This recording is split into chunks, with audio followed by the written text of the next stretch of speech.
morning. Before we begin Mass, we're going to go ahead and have eulogies. So I invite our speakers to come forth and speak for Maier.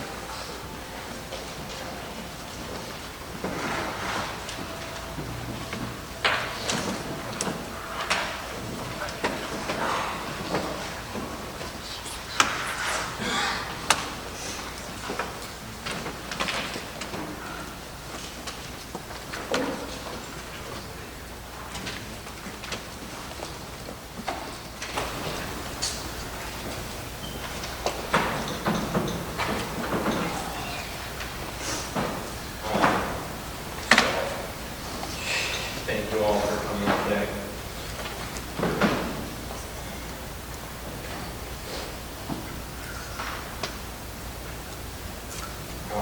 As many of you know, I was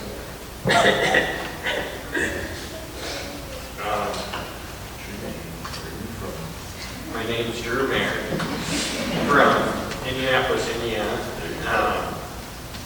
So when my parents were debating on what to name me, my dad is a huge Patriots fan in the state of Indiana. Oh, I know. All of you are Colts fans. Boo, Colts! Boo! So what did he do to spite all of his friends that were Colts fans? He named me after Drew Bledsoe, the quarterback before Tom Brady, because of how much he loved the Patriots. And so I could say to all and anybody that wanted to know where I got my name, if they were Patriots fans, I could say, yeah, I was named after the guy that got hurt before Tom Brady and who let Tom Brady become Tom Brady. And then, as many of you know, we lived here in 2004, my sister and I. And none of you knew that. Oh, well, kind of. He kept us up, my sister and I, Samantha, up to watch Game 4 of the World Series against the Cardinals in 2004. I was 5, I think you were 7, probably, and it was probably a school night. And just to show us, and he said to us, "This will never happen in your lifetime ever again." And I was like, "But Dad!" And then it happened 3 more times of the Red Sox winning the World Series.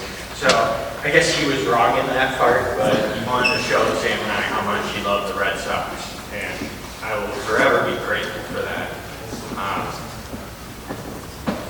And one of my favorite memories is when he was coaching me in basketball. He got his first time getting attacked for throwing his hat and his crutches down on the floor by a kid who went to the school I went to.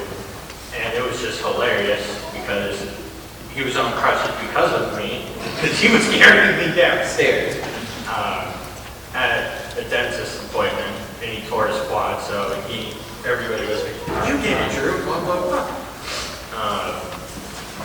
Yeah, I did it. And then one of my favorite memories with him is we went to the Tom Brady retirement game at Gillette Stadium. And it was, I think, my second game, but my first game by myself with my dad.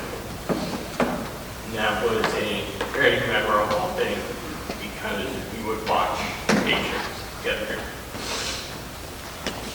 And then, last but not least, he loved the show Friends. And every Thanksgiving, he would have us watch the Thanksgiving episodes of the Friends. And his favorite episode was the Brad Pitt episode. And I will be watching that forever now. That was his favorite episode. So, thank you for all that came today. I very appreciate it. He was a special man. And a great dad. Thank you.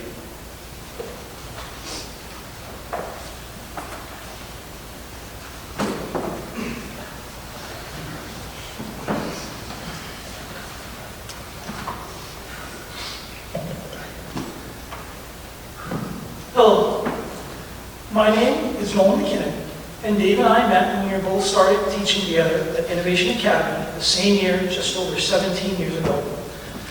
I was a young 24-year-old right out of college, and to this day, I still remember how nervous I was walking into our new staff orientation.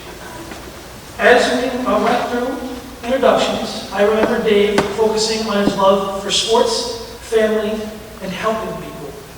He had such a welcoming and uplifting presence about him that I began to feel my nerves dissipating, and they were quickly replaced with a sense of excitement and ease.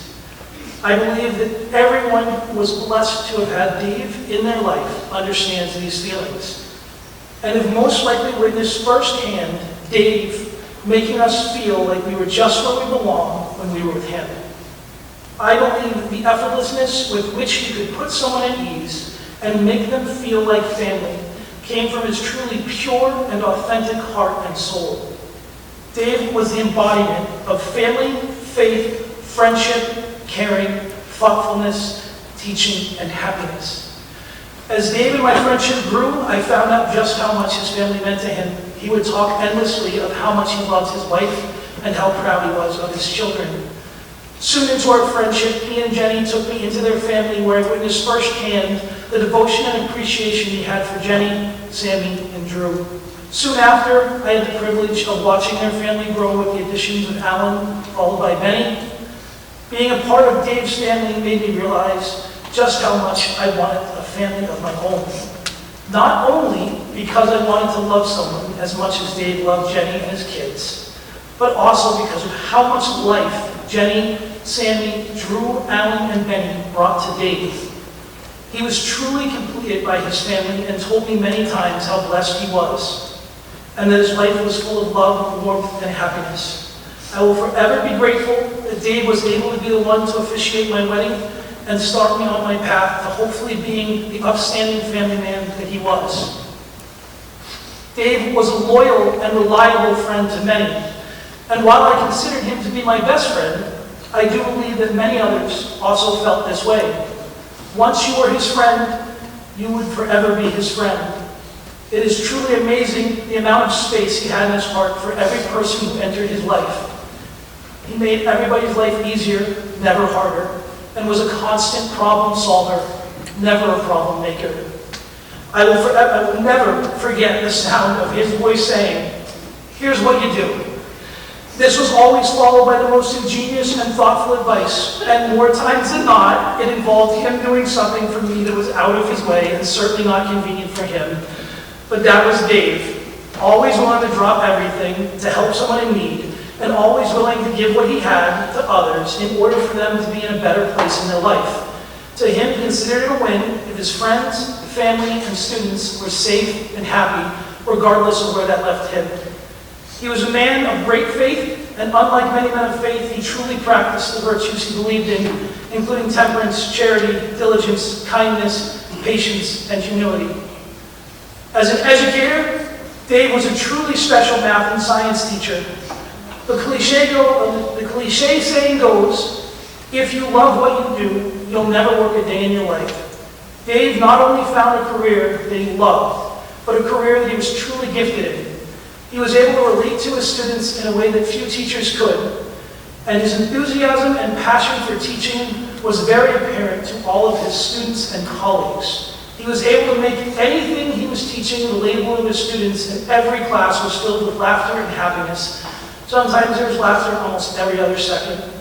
His ability to make learning fun was so great that often kids who had hated science their entire lives not only enjoyed his class, but also picked a career path in science because of the fact that his excitement rubbed off on them. A few of the many messages I have received from students about Dave are, quote, "I would love to share with Mr. Maier's family that I loved his class so much I ended up starting a PhD in earth science." Another student said, "Mr. Maier was a huge reason why I decided to pursue teaching science as a career. I hope I can be as comforting to my students as he was to me." And yet another said, "Mr. Maier was a highlight of my time in middle school. He made me, who had always been an outsider, feel like I belonged and allowed me to enjoy and learn in a subject that I had never liked or done well in. Until Mr. Maier, I never thought it would be possible for me to like science and now I'm studying chemistry in college. In the early stages of our teaching and innovation, before I knew better, Dave and I would have a friendly competition about who would get more cards and gifts around the holidays. The last year we did this, his total count was 203, and I had a bit less. That was more than half of the middle school that felt compelled to reach out and show their appreciation for Mr. Maier.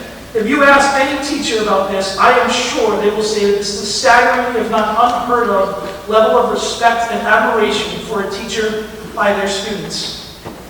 In addition to teaching, Dave loved coaching and touched many kids' lives through his work in sports. He coached many sports, including soccer, basketball, volleyball, baseball, and softball in countless leagues.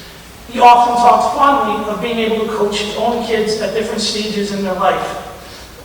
And he always thought of youth sports as a way of teaching kids valuable life lessons. He treated his responsibility as a coach very seriously and understood the importance of youth having positive figures in their lives.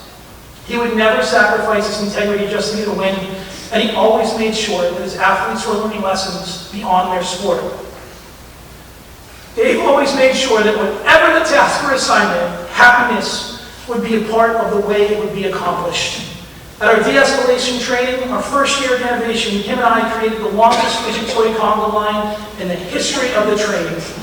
And while it took a little bit longer to create than our instructor would have liked, Dave pointed out that we were enjoying ourselves and therefore more receptive to the information that we were receiving, just like a student would be if we were dealing with them, a point that the instructor could not deny. When we needed to reorganize the Quonset hut that we use as our school gym, and the only time he and I had was after school and after practices, Dave decided to put together an after-hours kickball game with modifications so we could test out all the different pieces of equipment. When we needed to have an important and sometimes serious check-in, Dave would make sure to try to have it with lemonade and snacks, and the conversations would almost always be followed up with a Nerf gun fight. Sometimes in his house, and sometimes in the school, after hours, of course. Even when my wife went into labor with our first child, Dave was able to get a rip-roaring game of Beyblades going with us and the kids, which was a great way for me to take my mind off of the labor. That might have been a little bit much, but luckily Jenny was there to get us back on track. As you can imagine, with 18 years of memories, I could go on forever, and I'm sure everyone has their own vibrant story of how Dave brought happiness into their lives, because that is one of the gifts, one of the ways he was so special. If there is anyone who has not experienced this side of Dave, you have now. This is certainly the first funeral I have attended where many of the attendees are wearing game jerseys. He was a soul sent from heaven to make everyone's lives happier and brighter. I vividly remember having an in-depth conversation with Dave about role models and how even though we were both avid sports fans, professional athletes should not be children's automatic role models just because they're athletically gifted. While we agree that some athletes have made contributions outside of the athletic arena that warranted some respect and at times admiration, it was seemed odd to both of us that so many kids and adults would hold an athlete in such high regard without knowing anything about them beyond what they can do on a field, court, rink. Each day, we cross paths with individuals who try so hard to affect positive change in this world, including firefighters, military personnel, police officers, nurses, doctors, and of course, teachers, as well as so many others. It is so important that everyone sees these individuals for what they are, role models. Dave was, and still is, an exemplary role model for his students, athletes, children, family, and friends. There's a quote that goes, "Show me who your friends are, and I will tell you what you are." Dave lived his life giving happiness and knowledge to all he could. He inspired thousands of students and athletes, was devoted to his family and friends, and always thought of helping others before himself. I truly hope that in some way I am a reflection of who Dave was as a person, and I hope that all who knew him reflect in their own way a piece of Dave. because that will certainly make the world a far brighter, far happier, and far better place to live. I want to thank you all, and peace and love.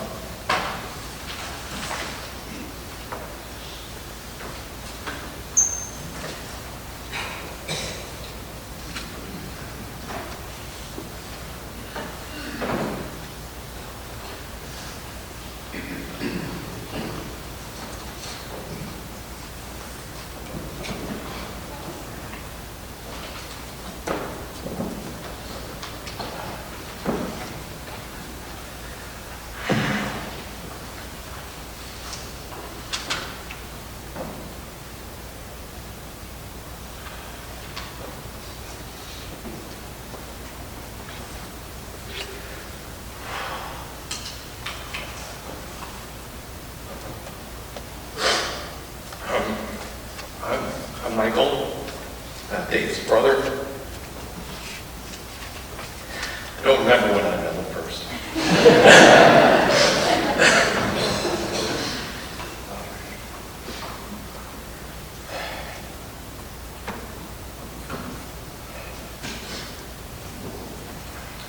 Everybody loved Dave, and Dave loved everybody.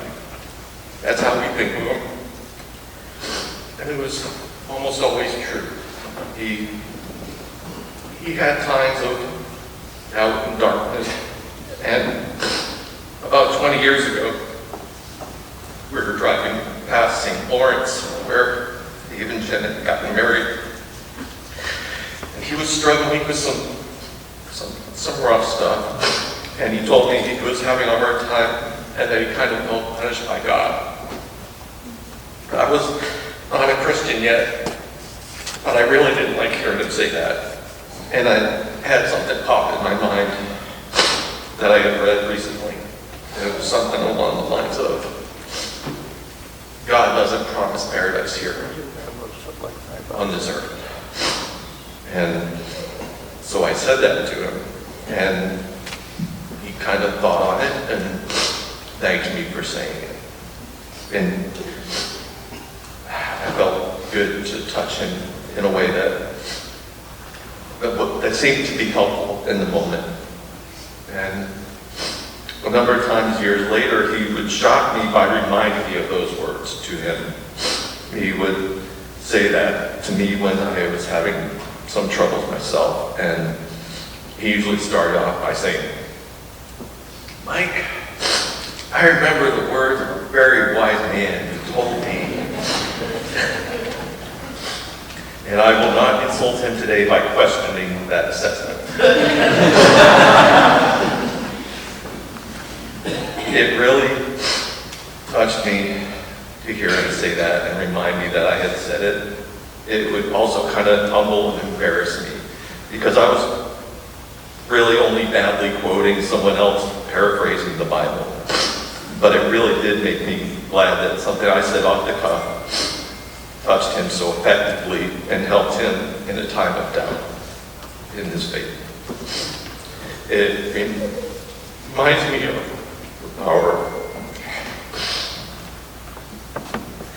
the power that we have with our words to do good things. David did that, and David lived that, and the way he would say peace and love to his students really touched them in their lives, and all of ours. The very last thing I heard David say was, it's going to be all right.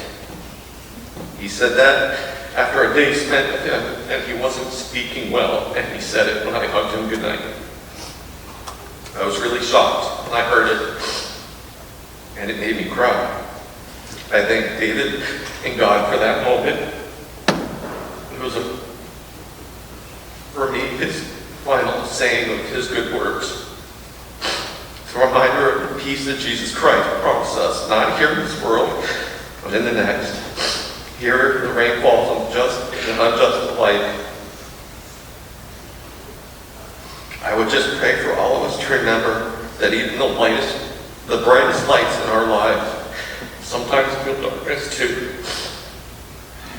And we should share words of love and kindness with everyone whenever we can. finally, we just need to remember, this isn't a goodbye to Dave. It's a see you later.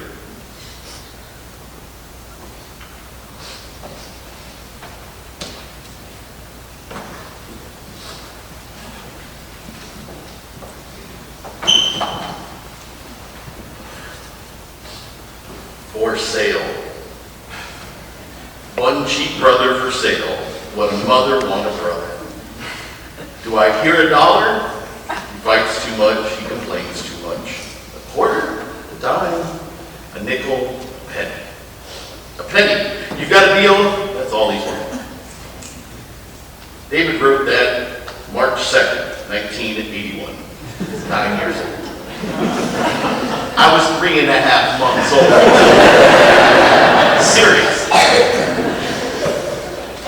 He's such a dog. Cupcake, Sally, Buddy, Al, my friend. Dave had nicknames for a whole lot of us. Even he doesn't have a nickname for you. Even if he doesn't have a nickname for you. He has a certain way that people say your name to make you feel seen by him. And what's better than actually being seen by Dave Maier? There aren't too many things that make you feel like that. Growing up, being the youngest of 3, I was the one that started lots of trouble. But Michael and David were just looking for a reason to start hitting each other. I just gave them that reason over and over again.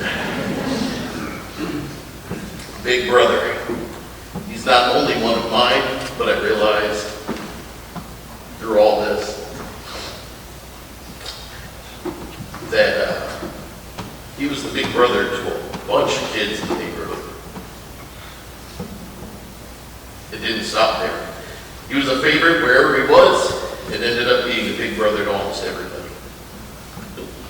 Million crayons. Crayons. Crayons everywhere. I'm just telling you, beware, beware. If you look inside my desk, in my socks, and in my vest, you'd find crayons. Like I said, beware, beware. February 9th, 1981. You were still 9 years old. He hated school growing up. He missed the bus a lot. I mean, and we were talking about this last night at dinner, there was a point in time where my parents were going to get in trouble for truancy.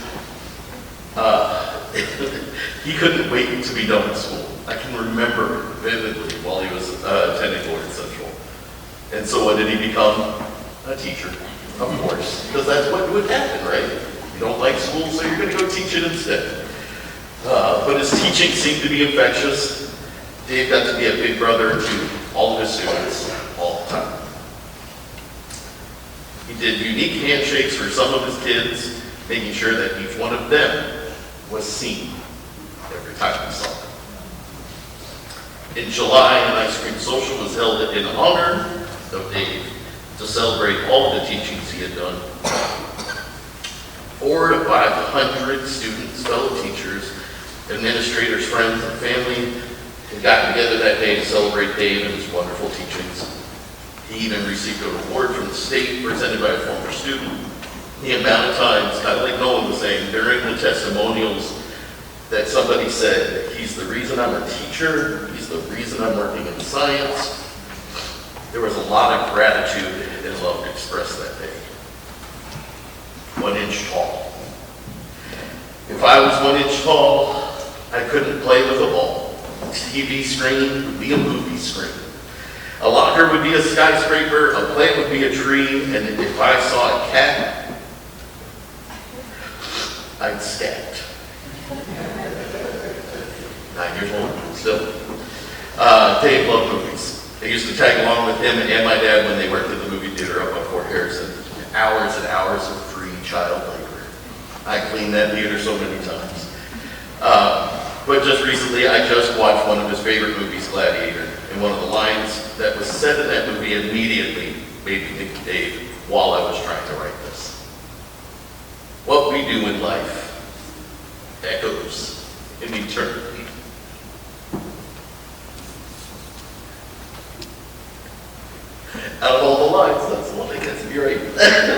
Woo! So, in my adult life, he is always leading me by example.